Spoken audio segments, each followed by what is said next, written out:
देख रहे हैं TTN24। मैं प्रिया पांडे आपके साथ। आज बुलेटिन की शुरुआत करेंगे बड़ी और अहम खबरों के साथ। श्री सहजानंद राय जी, माननीय सांसद श्रीमती संगीता आजाद जी, पूर्वांचल विकास बोर्ड के उपाध्यक्ष श्री नरेंद्र सिंह जी, माननीय विधायकगण श्री रामविलास चौहान जी, सदस्य विधान परिषद श्री राम सूरत राजभर जी, पूर्व विधायक आजाद अरिमर्दन जी, पूर्व प्रत्याशी फूलपुर पवई श्री अजय नरेश यादव जी, श्री कन्हैया लाल निषाद जी, पूर्व विधायक श्री अरुणकांत यादव जी, भारतीय जनता पार्टी के जिला के अध्यक्ष श्री सूरज प्रकाश श्रीवास्तव जी, जिला प्रभारी डॉक्टर मराहो राजभर जी, लोकसभा के प्रभारी श्री घनश्याम पटेल जी, संयोजक विनोद राय जी और हमारी लोकप्रिय प्रत्याशी पूर्व सांसद श्रीमती नीलम सोनकर जी, भारी संख्या में उपस्थित लालगंज संसदीय क्षेत्र से जुड़े हुए मेरे सभी उपस्थित बहनों और भाइयों, इस पावन धरा को जिसने ऋषि मुनियों, स्वाधीनता सेनानियों और अनेक महापुरुषों को जन्म दिया है, इस पावन धरा को कोटि कोटि नमन करते हुए मैं आप सबका हृदय से अभिनंदन करता हूं, स्वागत करता हूं। बहनों और भाइयों,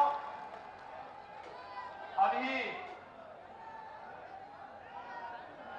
कुछ ही दिन पहले आदरणीय प्रधानमंत्री जी का मार्गदर्शन लालगंज में, निजामाबाद क्षेत्र में, आजमगढ़ और लालगंज से जुड़े हुए सभी मतदाताओं को प्राप्त हुआ था। आज मुझे जगदीशपुर की पावन धरा पर लालगंज संसदीय क्षेत्र की जनता जनार्दन से अपील करने के लिए स्वयं आना पड़ा है। बहनों और भाइयों,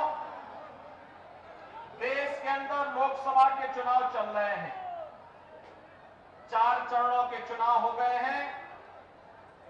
5वां चरण कल संपन्न होगा और छठे चरण में 25 मई को आपको भी अपने प्रतिनिधि का चुनाव करके देश की संसद में भेजना है।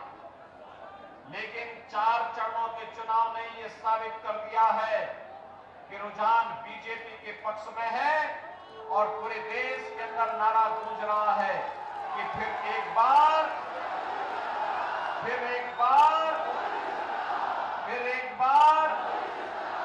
और अब की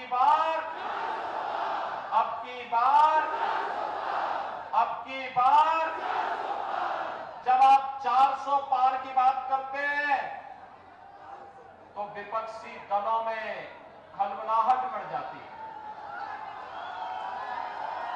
वे अपने चारों खाने चित्त हो जाते हैं। उनको लगता है कि उनके सारे षड्यंत्र विफल हो गए।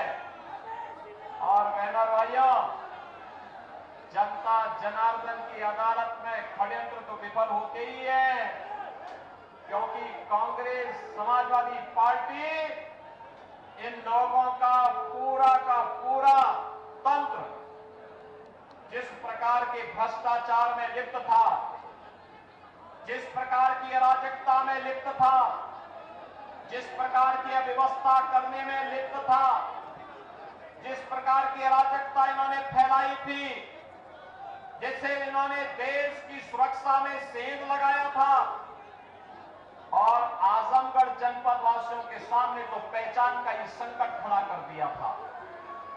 बहनों और भाइयों, आज मुझे कहने में कोई संकोच नहीं कि देश के अंदर मोदी जी के नेतृत्व में आज एक नए भारत का दर्शन हो रहा है।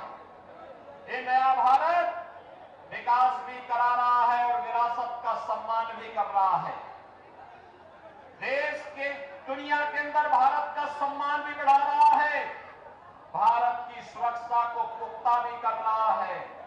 आज आप दुनिया में कहीं जाएंगे, लोग आपको सम्मान देंगे, लेकिन 14 के पहले ये स्थिति नहीं थी। 14 के पहले कांग्रेस और समाजवादी पार्टी का एक गठबंधन भारतवासियों के सामने पहचान का संकट खड़ा कर दिया था। 2014 के पहले देश के अंदर सुरक्षा की स्थिति अत्यंत खराब थी। 2014 के पहले आतंकी वारदातें होती थी। कभी अयोध्या में राम जन्मभूमि पर हमला, कभी काशी के संकट मोचन पर हमला, कभी अयोध्या, वाराणसी और लखनऊ की कचहरियों पर हमला, कभी सीआरपीएफ कैंप रामपुर पर आतंकी हमला। बहनों भाइयों, जब भी हम लोग संसद में इस मुद्दे को उठाते थे कि भैया